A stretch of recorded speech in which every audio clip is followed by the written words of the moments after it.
So thanks. As Bob said, I teach at the Korbel School, and when I do these kinds of things, I like to try to put a slight academic twist on them.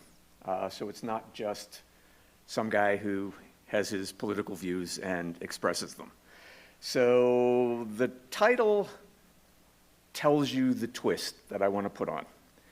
Unilateralism is making America weaker. All right? And the basic argument that I'm going to make is that in addition to all the problems with the incompetent people who are doing things in our government now, there is a fundamental strategic unawareness of the capacities for American action in the contemporary international world. All right? So let me start with some terms. I'm a big guy on concepts, all right? In international relations, the study of international relations, we typically distinguish three ways of acting internationally.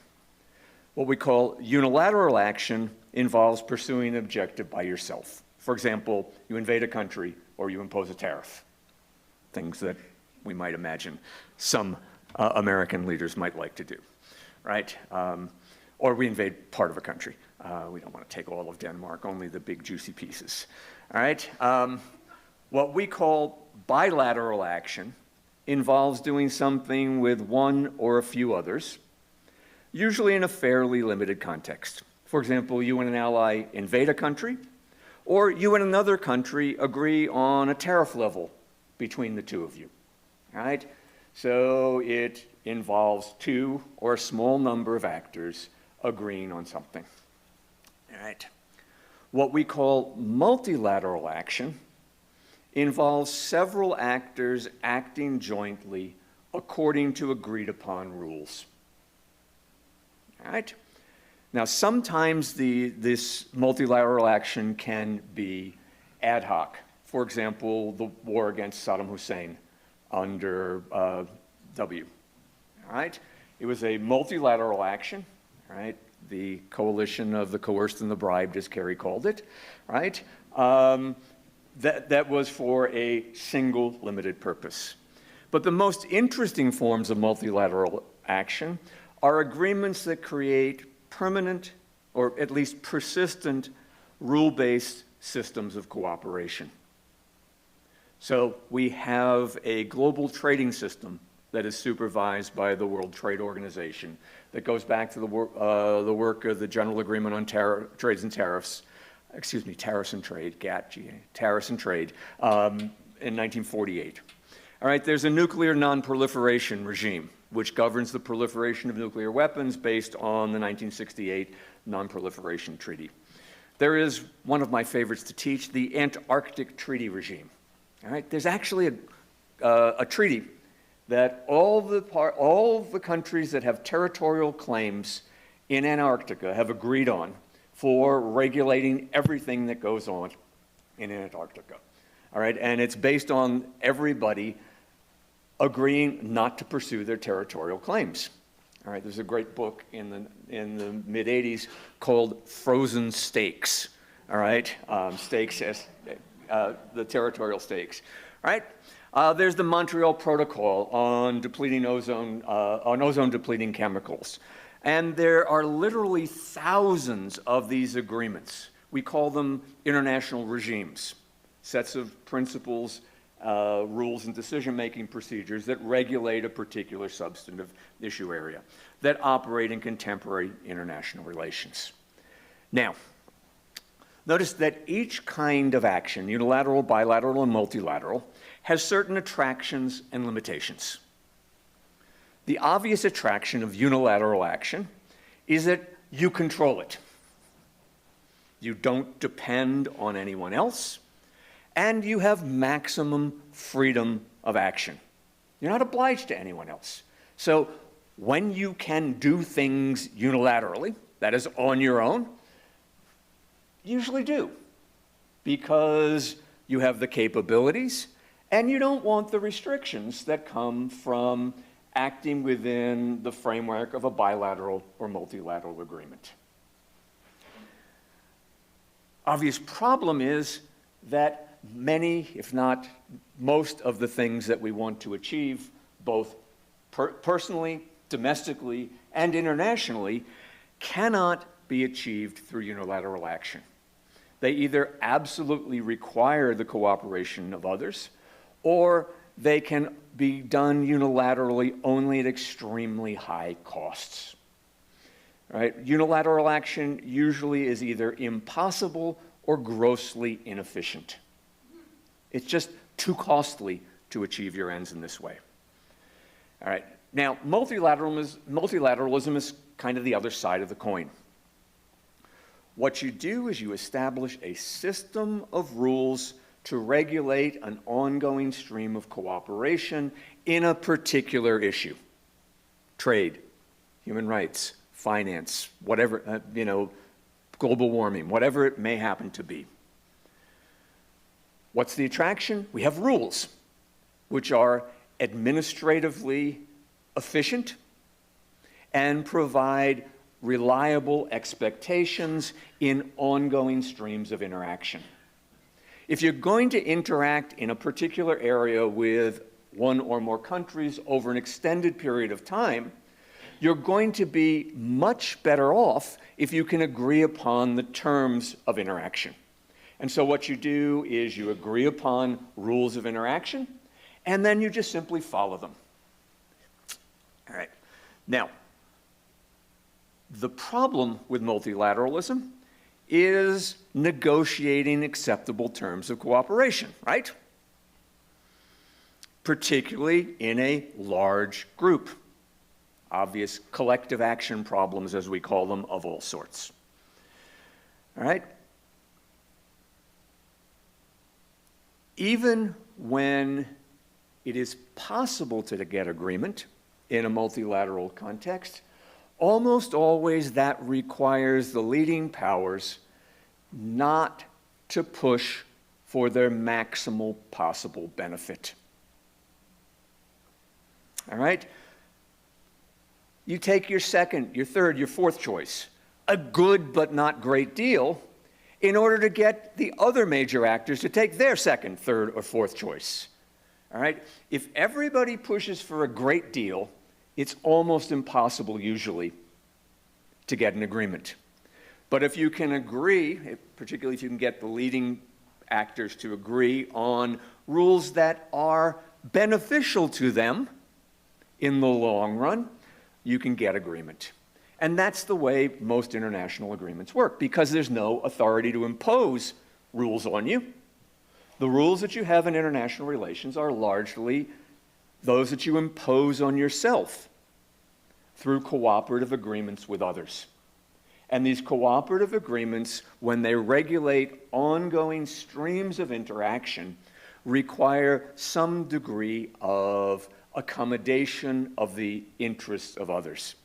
And you're not going to take your 47th choice, all right? But if you insist on this way of dividing the benefits, this way of doing things, or nothing, you're not likely to get cooperation from enough people to make that cooperation beneficial. All right. Bilateralism is kind of in between. Bilateralism is what you do when you can't achieve something unilaterally, but you don't want the restrictions of a comprehensive set of agreements, or you can't negotiate them. All right? Bilateralism is something that works well on small or ad hoc issues, and it's easier to get agreement on small issues in a small group, right? I mean, the logic is pretty clear, right? And if you are a great power, you might be able to get a better deal with a series of bilateral agreements, because in each negotiation you have extra power. And this is sort of the Trump orientation. It was Germany's orientation in the interwar period, working out bilateral trade agreements with individual or small groups of countries, rather than a multilateral system that would have required more accommodation. So in principle, if you think about it, you may sometimes be able to get a better deal bilaterally than multilaterally, but that requires you being able to get enough of these separate bilateral deals. All right? That's the abstract kind of argument. Now let's turn to cases. All right. As I said, I'm going to focus on the Trump administration's vision of what international relations looks like, or ought to look like. All right? And Trump clearly has a very, very strong preference for unilateralism. All right? And you know, as I've said, there's nothing wrong with a preference for unilateralism. If you can do it by yourself, do it. It's easier. You have more freedom in doing it. If you can achieve your ends through unilateral action, that's almost always a country's first choice. You may want to be nice. Maybe the Canadians, if they would choose to cooperate just to cooperate rather than to do something unilaterally. I mean, maybe the Canadians, the Dutch, the Norwegians, all right, but I suspect if they had more power, they would actually be more inclined to act unilaterally. Particularly when you have the capabilities of acting unilaterally, it's attractive. All right? The question is it effective? All right? But we got first a preference for unilateralism, and secondly, a very strong aversion to multilateralism. Why? Because Trump does not like him or the United States apparently to be constrained. Multilateral systems of rules restrict your freedom of action. All right, so what we have then is a positive preference for unilateral action and a strong negative preference against multilateral action. So why do we get out of the Paris Climate Agreement every time Trump comes in, right? Because he just doesn't like the idea of multilateral rules. He wants the United States to be able to do whatever it wants and does not like systems of rules that constrain it. Question becomes, what are the costs of rejecting multilateralism? And what are the opportunities for successful unilateral or bilateral action?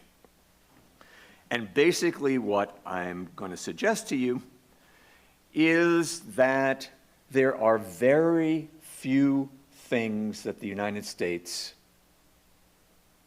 really wants to do that it can do unilaterally. And there are lots of things that the United States wants to do that it can best do multilaterally. But we have an administration that is disinclined to international rules and overly exuberant about its capacities for unilateral action. All right. Notice I haven't said anything about anybody doing particular nutty things. There's more than enough of that going on every day, right? This is about the conception of how the world works and how the United States is situated in it. It's a vision that says, in effect, we've got enough power that we can do most of what we need to do, either unilaterally or bilaterally. And when we don't like systems of rules, we can just tell people to shove it and go about our business. And what I'm suggesting to you is that's not how the world is. Because most of what we want to do requires systems of rules. We can point to particular issues, especially in national security, where unilateral and bilateral action is probably preferable. But outside of the domain of national security, most of American objectives are most effectively pursued within the context of systems of agreed upon rules. right? And I'm going to use the example of trade and tariffs, but before that, I'm going to say a few words about power, all right? Because I think that one of the things that we see that's connected with this unilateralism is a misconception of the nature of power, all right? So, power is one of those things, it's hard to get a completely agreed upon definition, but in rough and ready sense, power is a matter of control over outcomes. One's power increases when there are more outcomes that you can control, and your power decreases when there are fewer outcomes that you can control. Notice the focus is on control over outcomes, not necessarily resources at your command. Power is not unrelated to the resources at your command, but it is fundamentally a matter of control over outcomes. All right, and the way that we talk about this in the study of international relations is we distinguish between what we call absolute capabilities and relative capabilities. Absolute capabilities is how much stuff you've got, right? Relative capabilities is what you can do with that stuff with respect to a particular adversary. So, a machine gun is extremely powerful facing an unarmed man. It is pretty useless facing an armored brigade, right?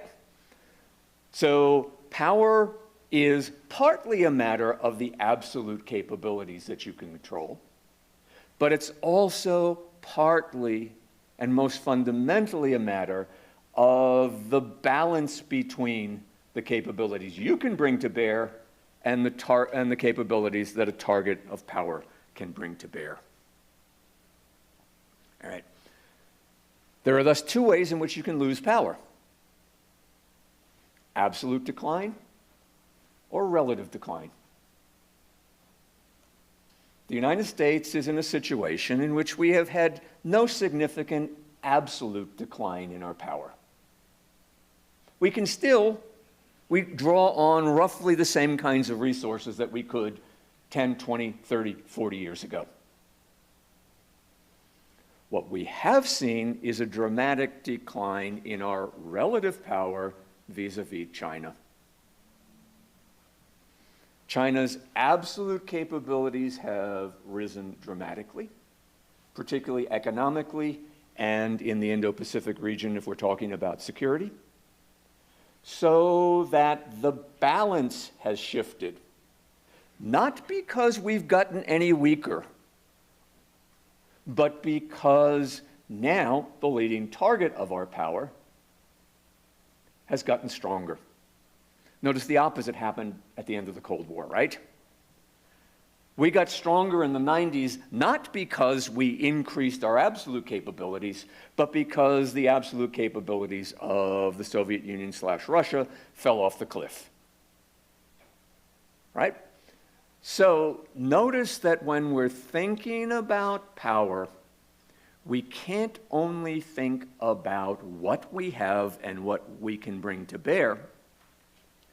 We need to think about what the objects of our action can bring to bear. All right? Now, especially when you can't achieve your objectives unilaterally, power is a complex, interactive thing. When you have the capabilities to impose your will, power is pretty straightforward. The successful direct application of coercive resources. It's nice. It's what Trump looks forward to, right? Peru will not take back somebody. We put 50% tariffs on them, and in 24 hours they change their policy, right? There are the rare occasions in which you can simply rely on your overwhelming resources to impose your will unilaterally. All right. There's nothing we can do with that with China. Or I would suggest even a country like Canada, which is going to get the prime minister that it's going to get in this week's election, largely because Trump pissed off the entire country. Right? And they've said, we're going to stand up to this guy, even if it costs us a lot. So Trump may be right that Canada needs us more than we need them, but they're willing to bear the burden, and therefore we don't have the power that our capabilities suggest. Right? Most of us remember Vietnam, right? The confusion of capabilities and control over outcomes. This is a pretty universal kind of thing. So let me give you the example of trade, which has been in the news. All right. What do we want from trade? We want essentially two things. We want reliable access to the goods that are efficiently produced by other countries. Why? Because they're cheap, and therefore we can live better lives by buying more goods. All right, we won't get into the philosophy of that, but the general sense is that welfare is a matter of being able to have more stuff with the same resources that you expend. We want goods that are efficiently produced elsewhere because they're cheaper and we can have more of them or more of other goods when we do that. And we also want reliable access to markets in other countries for the goods that we produce efficiently. All right? So that we can grow as much soybeans as we can in Iowa. There ain't no way in hell we can eat anywhere near the number of soybeans that we grow. I mean, you know, we ship them to China and other places. But more than half of our soybeans go to China. All right? And why our soybeans? Well, it's because we produce them cheap and we were also reliable. But increasingly they're buying Argentinian beans, Brazilian beans. That's another story. But notice the objective. Get cheap goods and be able to sell the goods that you produce efficiently, and everybody benefits. That's the story of trade. All right, and the details is not always true, but in the aggregate over time, that's pretty much the story. Now, the problem is you can't get either of those things through unilateral action. Few states are so weak that you can impose tariff rates on them. And if they are, they probably don't have anything that you want to buy, and they don't have the money to buy much of your stuff.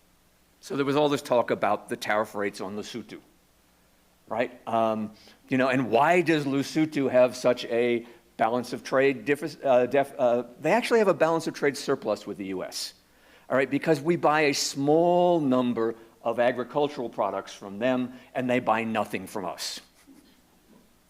And therefore, they qualified for some ridiculously high tariff level, given the Trump math. All right? All right?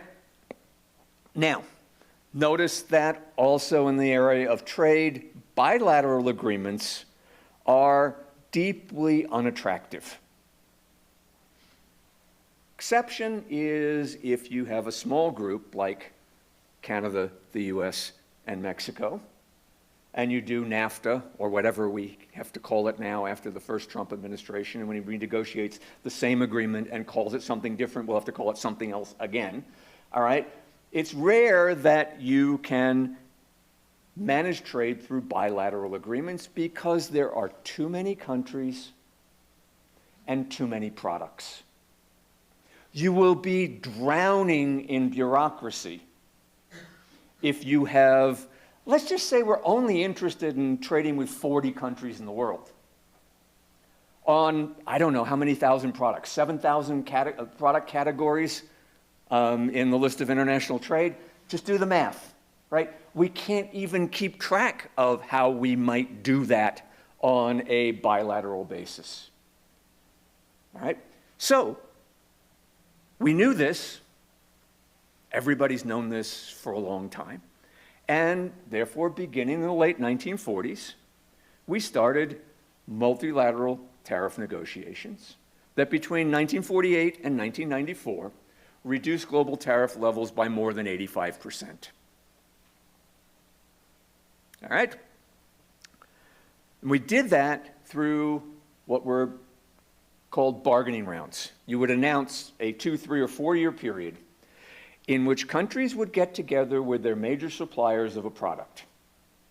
And they'd say, well, I want you to lower, I'm willing to lower our tariff on your cotton by 10%. What'll you give me? All right? And literally tens of thousands of these bilateral agreements were made. And then the trick was the following. The lowest level you charged any one country was the level you had to charge all members of what was GATT, the General Agreement on Tariffs and Trade, or now the World Trade Organization. All right? What used to be called most favored nation treaties were preferential trading agreements between countries.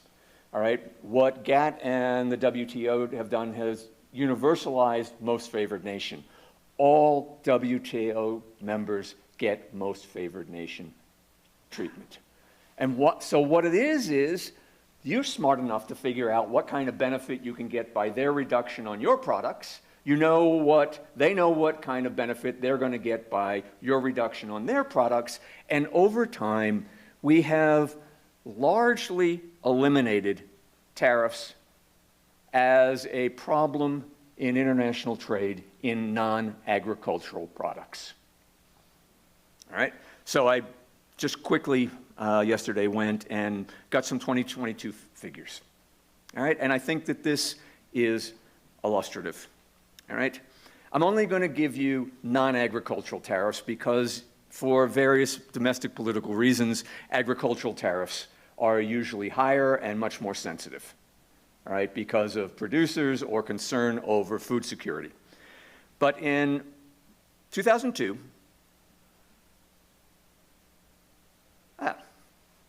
let's try a game. What do you think the average tariff rate that China charged on non-agricultural goods in 2002 was? They're charging their people to import American goods. Right, the tariff, ballpark guess. 6%. 6.4%. All right? Now, the US rate was 3.1%. So, you look at it and you say, oh my God, China charges twice the level of tariffs that we do. Except that the difference in price is less than 3%. All right? The EU rate was 4.1%. Mexico's rate was 6.0%. Canada, 2%. So notice something striking here. We have, really in the 40 years after the end of World War II, brought tariffs down to a level that they are not a significant concern for most non-agricultural products. Now, yes, we have a 25% tariff on imported pickup trucks, which is why the Ford F-100, whatever, I don't know, I would, 150, thank you, I'm not a truck guy, right, is the best-selling and most profitable product, all right? It's most profitable because of 25% tariffs on foreign pickup trucks, but not on foreign sedans, right? Right. But for the most part, in general, transportation costs are higher than tariffs. All right? That is a striking achievement, which tells you that A, the problem is not tariffs. Now, there's all kinds of other reasons to. Now, you might want to say, look, China, when it was weak and poor, all right, when it was every decade taking 100 or 200 million people out of absolute poverty. Amazing achievement, right? I mean, the Chinese have done an amazing thing. 80% of the reduction in absolute poverty in the globe in the last 50 years comes from China alone. When China was poor and weak, maybe they had an argument for higher tariff levels. But notice they have reduced them now to pretty low levels, and there's room for bilateral negotiations. But notice that's not what the Trump administration is pushing for, right? Not quite sure exactly what they're pushing for. Now at this point, it's hard to, I mean, in other words, it's hard now to get away from the ineptness in implementation. But if they were serious about bilateral reductions to deal with Chinese tariffs and other issues, much more important issues are price subsidies, all right, which are, the jargon is these are non-tariff barriers to trade. Things like price subsidies, which lead to dumping, which is the sale of a product on foreign markets for less than the cost of production. All right, there's a whole bunch of issues going on, but it's not primarily about tariffs. And it is hard to imagine that imposing punitive tariffs across the board, not just on China, but on everybody else, at a level that's higher than they've been charging you, is actually going to be productive. Not quite sure what the goal is, but whatever the goal is, this ain't the way to do it. All right. Why? I honestly believe that these people are deluded about the nature of the world. They are literally delusional. They do not understand the limits of their capabilities. That's the definition of irrationality, right?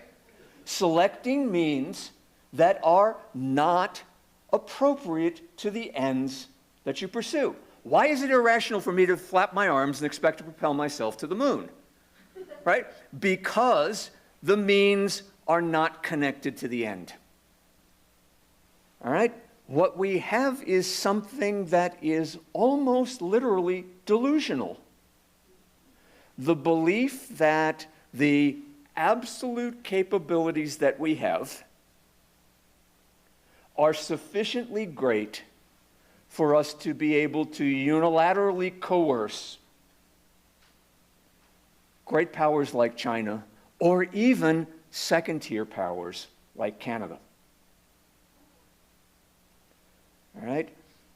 This is the only way that I can actually make any sense out of what's going on. All right? This may, but I think it's actually not implausible. I think it's actually accurate.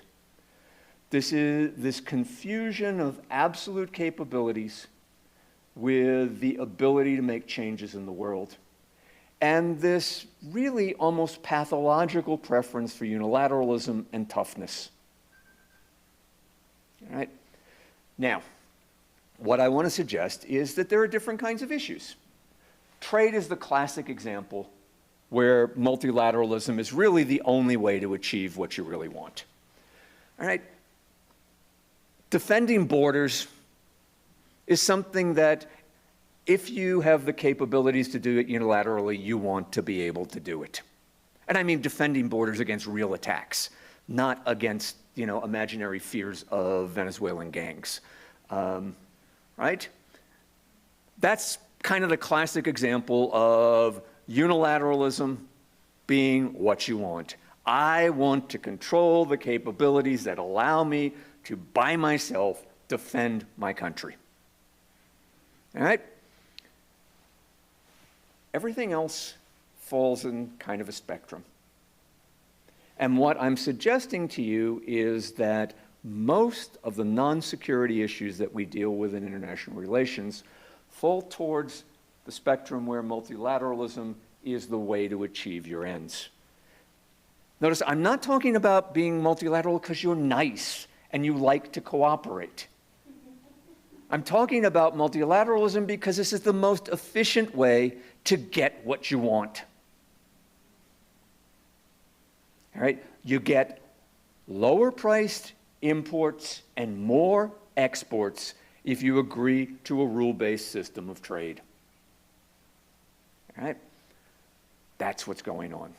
Last point. It's bad enough when we think about the individual issues. Now think about the interconnections between issues. If you are not a reliable cooperator in one issue that is very important to somebody else,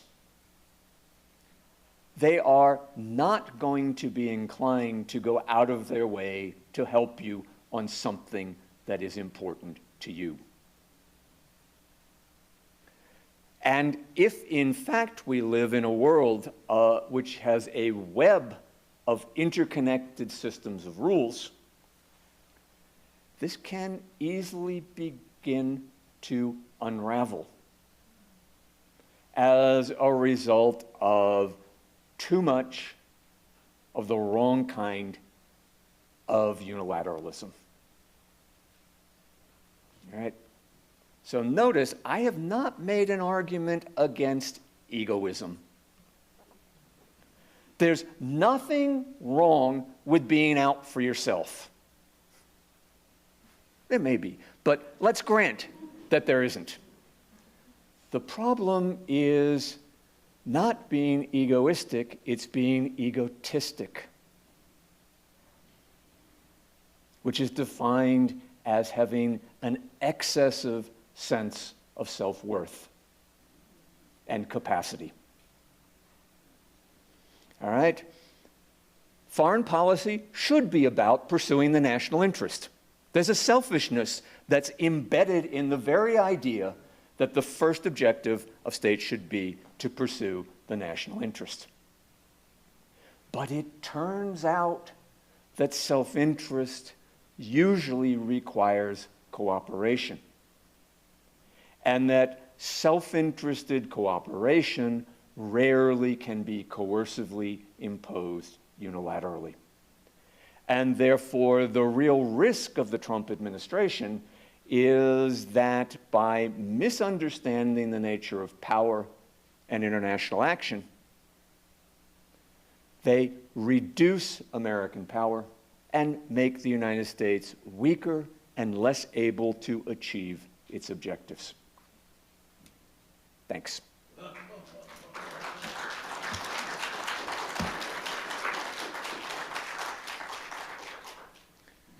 I am beginning to think that this has nothing to do in the minds of the leaders of this country with what's good for America.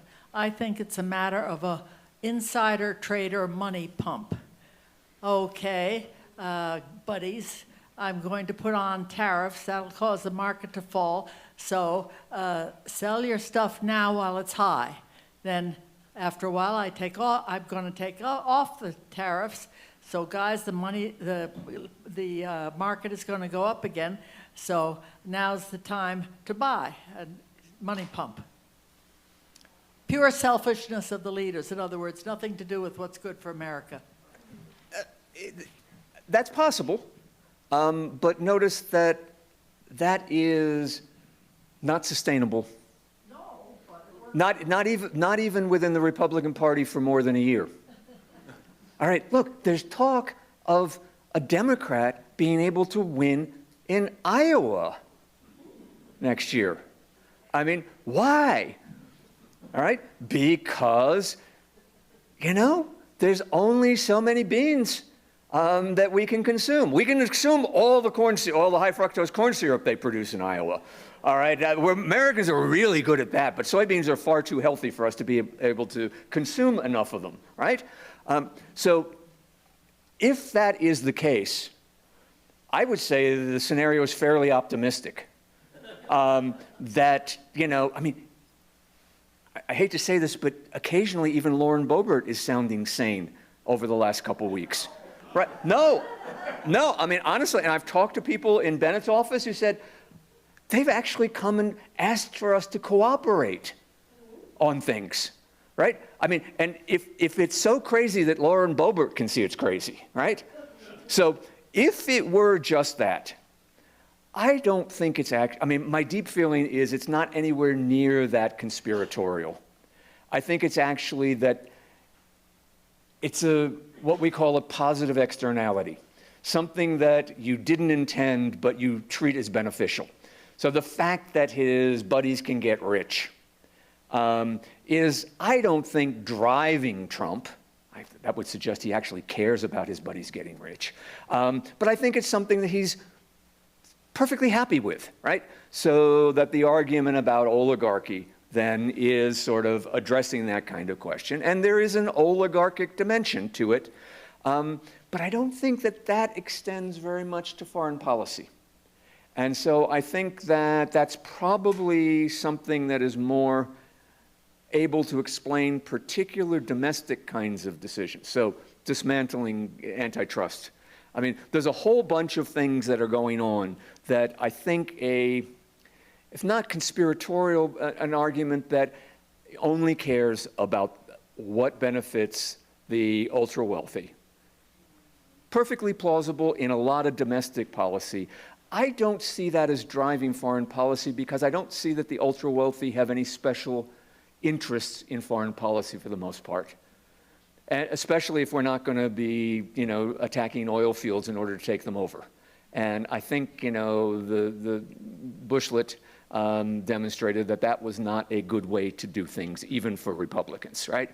So I think, in other words, this is not the whole story, but I think it's a real part of the story that then, once we start adding more sinister elements, all right, becomes even more depressing. Or if in fact it's really all this sinister stuff that's not in the long run going to sell, this is our hope, right? That they screw things up so badly for ordinary people that nobody will vote for a Republican again. Okay. Next. And I say that sadly because for the first time in my life, I have actually given money to Republican candidates because they're sane. Jeff Hurd in Grand Junction, absolutely sane. And he's the only candidate that I'm contributing to, 12 months of the year. All right. I mean, so I don't mean to say, I'm anti-Republican. I'm anti-nut job. And so, this is the case. Can we find reasonable Republicans who have reasonable policy objectives? And I think, maybe the result of all of this, if you're looking for a bright side, is that the Trump cult members will be cast aside and we'll start getting reasonable Republicans again, where we can then start doing things in Congress. Because that's the heart of our problem. We can't do anything in Congress. The only way we are going to be able to do anything in Congress is to get some reasonable Republicans in there who are not cowed by Trump. So, I mean, I didn't want to be partisan. I wanted to be more policy-oriented, and I realized when I said, no Republicans, that sounded that. But there's a policy basis underneath that. I was just wondering if there were any parallels to the sort of mafia mentality. Because I lived in Italy for a while, and the mafia there seemed to be very short-sighted. And, just live in the moment and take all you can. And to the point of self-destruction. And I'm just wondering if that could be part of what's going on. Yeah, I mean, so then the issue becomes the sort of infighting that we're starting to see, right? So Trump and Besant screaming at each other while the Prime Minister of Italy is walking down the hall. All right, that's not the way you want to present yourself. So I would say the more striking parallel is the similar conception of power being fundamentally coercive and a situation in which the mafia succeeds when it puts itself in a position where it is able to unilaterally coerce weaker actors. All right? Gangs work when they are able to do that. The difference with international relations is that states are not gangs preying on weak individuals. They may be gangs preying on other gangs, but that's a different dynamic, right? So again, I think we want to sort of ask what the parallels are, and I think the attitudes towards power, the preference for unilateralism, and the preference for dealing with people through aggressive demonstrations of coercive power, right? Machiavelli has this wonderful story about this poor guy named Ramiro de Orca who was brought in to pacify central Italy. And he did a great job of, stopping what were the civil wars of the 13th and 14th centuries. But then he was so cruel that everybody hated him. So Cesare Borgia arranged to have him displayed in the Plaza of Cesena, cut into pieces on a board with a bloody knife. And Machiavelli said, look, this is what you sometimes have to do with people. Right? All right? Now notice that that sometimes works in mafia-type situations or in situations of gross disorder. But it's not an understanding of power and what you can do that is useful for most of what we do in the contemporary international world. I've been thinking about the parallels with Russia under Putin, because 30 years ago, approximately, when Putin first ascended to power, he had taken state industries and said, you're in charge, Bob, of all the concrete, and you'd handle all the steel, and you handle all the oil, and he had all these, let's say, 30 oligarchs. But then they became kind of inconvenient, and some had to escape with their lives, no money. One or two wound up in Britain, and they have plays about what happened to them. Some wound up finding some windows open. An awful lot of dangerous hospital windows, right? Yeah. So these people that are on that inauguration platform with them and giving them tens of millions of dollars, and how far can they go? How far? But when you have this egotistical, I think you used that word, personality, that's not rational. In other words, how far can he go before he'll be disposed of in some way? Hopefully we've only got, subtract 98 from 4 times 365 plus 1, and that's how long, right? No, but so notice that this is not a strategy for building power, right? It may be a way for maintaining a single person in power over time, but it does not build institutional power within the country or the power of the country outside. All right? There are few, if any, sustained illustrations of, all three of you are basically talking about essentially mafia-type systems, right? It's whether they wear suits and ties or not, but a small group of people ruling through unilateral action, flouting the rules until there are no longer any rules, except the ones that they impose on themselves, right? So omerta. right? This is not a way to build power. This is a way to destroy power. Because power in the world is not about how much stuff you control, but your ability to operate in systems of rules. That's what makes us powerful. That's what made Donald Trump powerful as a businessman. He operated within a system of rules and pushed the limits of the rules as far as he could. And give him credit. First Trump administration, they did very little that was illegal.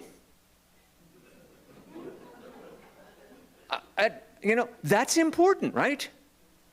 The difference now is moving towards illegality, right? And moving towards a kind of unilateralism that risks undermining the rules that make us successful and powerful. Why do people like us? All right, because we usually, if we tell them we're going to do something, do it. And even if we want to cheat, we've got a free press. It's very hard to do anything in secret in the US, which is why people have usually trusted the word of the United States as opposed to the word of China or the Soviet Union, where it's much easier to do things in secret.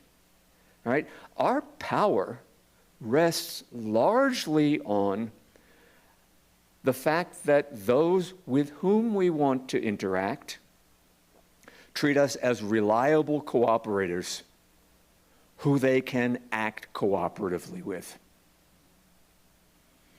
All right? That's the root of our power. Sure, we have to have all those material capabilities to sort of back up the institutions and to provide the force that's necessary. But the power comes from not being autocratic, not being mafia-like, not being a narrow oligarchy, but operating within a system of rules that augments your capabilities to achieve things in the world. I have a question about negotiations for establishing multilateral agreements, and I'm particularly going to refer to the 2015 Paris Climate Accord.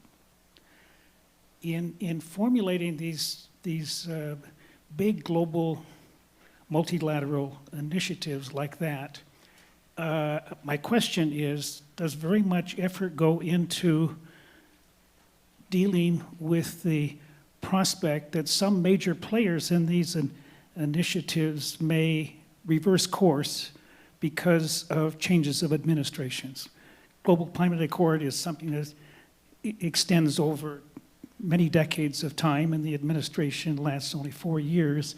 And so and we've already seen that being reversed 3 times. And are there safeguards, or is consideration of safeguards against these policy reversals play a significant role in these multilateral negotiations? All right, so let's say, I've got 2 kinds of answers. One is in general, no, because there are relatively few cases where this happens. All right, so you think about trade, you think about the global financial system, you think about the non-proliferation. I mean, you go through most of these sorts of things. And the reason is, you won't agree to the rules in the first place unless you see them as beneficial. So the problem with international relations is that the rules can't be enforced by a higher authority. The good thing about international relations is that no rules are imposed by a higher authority. So most multilateral agreements are seen by the parties at the time at which they negotiate them to be in their long-run mutual self-interest.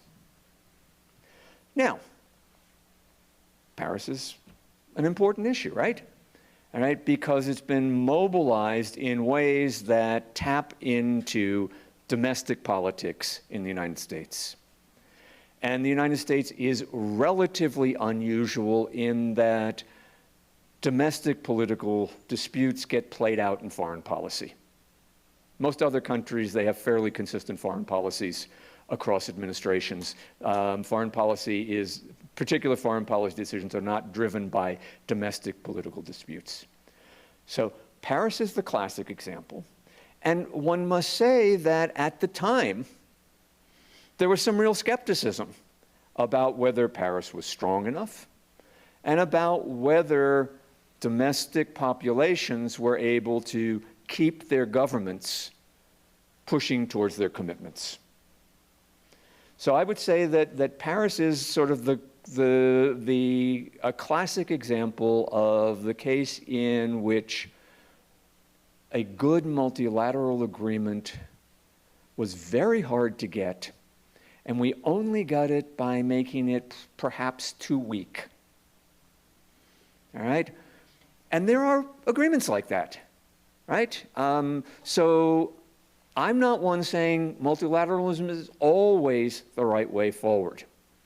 What I am suggesting is when you have long-run streams of cooperation and a goal that requires cooperative action, so climate change fits that. If you can get a set of rules, that's the best way to realize your ends. All right? But I would say that Paris is on that edge of where you couldn't. Or so, for example, we're now talking about mining the deep seabed, which goes back to the 1984 Law of the Sea Convention, where we created an International Seabed Authority and a regime for mining the deep seabed. All right? Everything else about the treaty we liked. We refused to become a party because the Reagan administration had this delusion that they could suck up all these nodules and make great gobs of money. All right, that was 40 years ago, and we still barely have the capability of doing it. But it's coming back again, and notice it's not surprising, right? We have this system that the Pentagon is in support of, that shippers are in support of. Everything about the law of the sea we love, except this one provision. And what are we going to do? We're going to violate the treaty. Well, we're not a party to the treaty, so we're not technically violating. But we're going to flout the treaty in a way that may or may not produce small economic benefits for a small group of companies that can suck these nodules up, in a way that harms our commitment to the Law of the Sea Treaty, which is in our economic and security interests, right? This is the dynamic that I'm much more concerned about, right? This unwillingness to accept inconvenient restrictions that you would prefer not to have in favor of supporting a broad system of rules that works to our immense advantage. We're the largest naval power, the largest trading power, right? Therefore, we have the most interest in regulating free access through international straits, regulating territorial waters, exclusive economic zone, right? All of these sorts of things that is done in a way that was essentially everything that we wanted.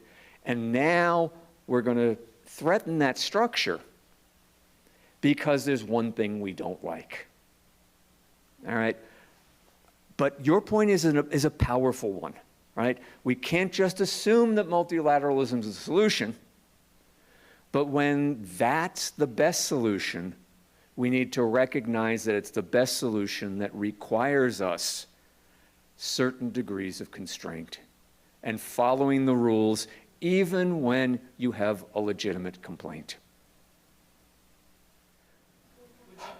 The question is about relative decline. I mean, I take it that's what you're meaning, right? So that we used to be a power that had no equal in the period in the 1990s. All right? There's a whole body of literature on so-called power transitions. And what happens when a rising power challenges a power that was previously higher? General agreement that this is the most dangerous possible situation. But there have been many cases in which a country has maintained its position for many, many decades and even a century or more. So, think about the Habsburgs. It was a century and a half before they declined. Think about France under the Bourbons, 2 centuries before their decline. Think about Britain at the turn of the 20th century. So I think this issue is an important one, right? In other words, it's not about criticizing making America great again, right? I kind of think America's still pretty great. It's just not, it's about how do we reasonably respond to a rising power that we can't control, and can we do it in a way that keeps us in a sustained position near the top. And yes, there are historical examples of that, but there are also historical examples of very quick declines. Thanks, guys.